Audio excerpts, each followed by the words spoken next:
The phone rang at exactly 2:47 a.m. inside 5,150 studios on a quiet Tuesday morning in early March of 1981. Eddie Van Halen was half asleep, stretched out on a couch, assuming it was just another late-night call from a friend who had stayed out too long. He answered without thinking. But the moment he heard that unmistakable, husky voice on the other end, everything changed. It was Stevie Nicks. She sounded uneasy, almost hesitant. No jokes, no explanation.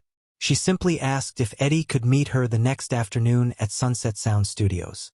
Then she hung up. That was it. That single phone call set off one of the most secretive and controversial stories in rock history. A story that stayed buried for nearly 40 years.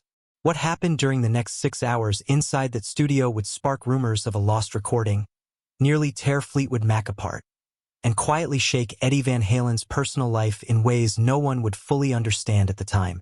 In early 1981, Eddie Van Halen was at the absolute peak of his powers. Fair Warning had just been released, and critics were calling it one of the darkest, most aggressive albums of the era. Van Halen was selling out arenas across the country. To the public, Eddie and his wife, television star Valerie Bertinelli, looked like rock royalty's perfect couple. But behind the scenes, Eddie was restless. The pressure to outdo past success weighed heavily on him. Creative tension inside the band was growing sharper by the day. He spent endless nights alone in his home studio, chasing sounds that didn't quite fit the Van Halen formula. He wanted something raw, something honest, something different. So when Stevie Nicks called, it felt like fate knocking at the door. Stevie was dealing with her own chaos.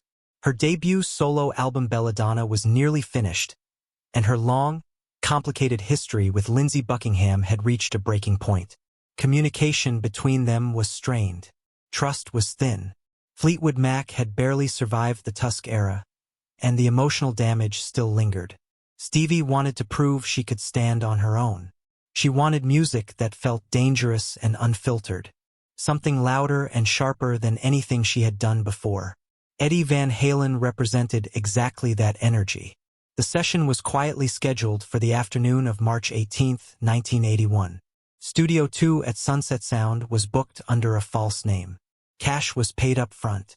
No paperwork. No witnesses. Eddie arrived early, parking underground to avoid attention. When he walked into the control room, he stopped cold. Stevie didn't look like the Stevie Nicks the world knew. No flowing outfits. No stage persona. Just jeans, a dark sweater, and an intensity in her eyes that made it clear this wasn't about image. She looked nervous, vulnerable. Eddie later admitted to a close friend that he had never seen her like that before.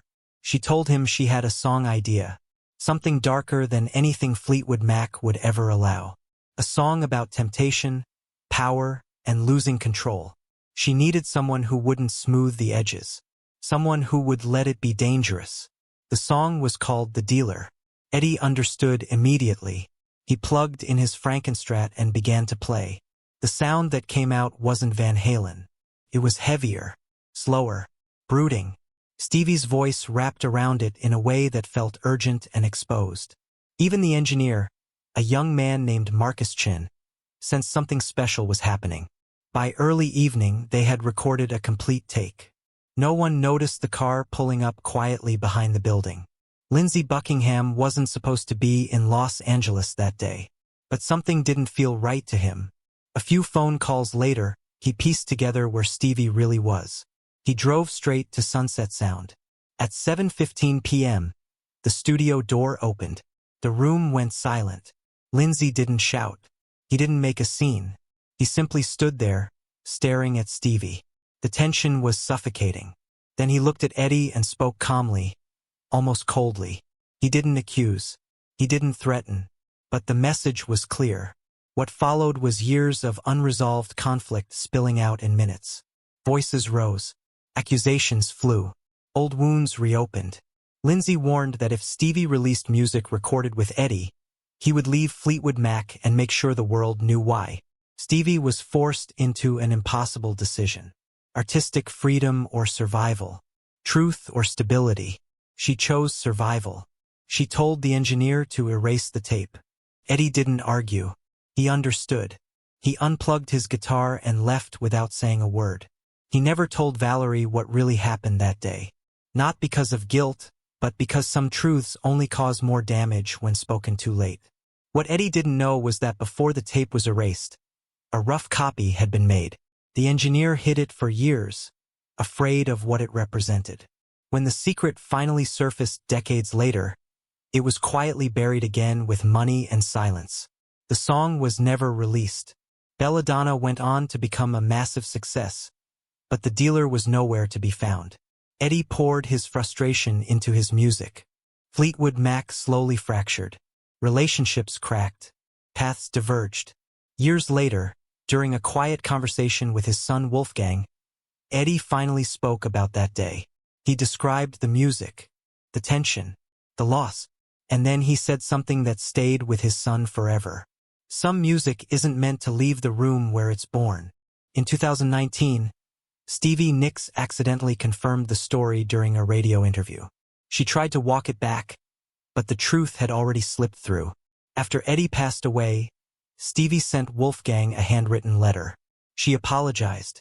She called that song one of the most powerful things she had ever created. And she admitted they had let fear win. Wolfgang chose not to share it publicly. Some stories aren't meant to be finished. Some songs are meant to remain ghosts. And that lost afternoon in 1981 didn't just disappear. It quietly reshaped careers, relationships, and lives, all without the world ever knowing.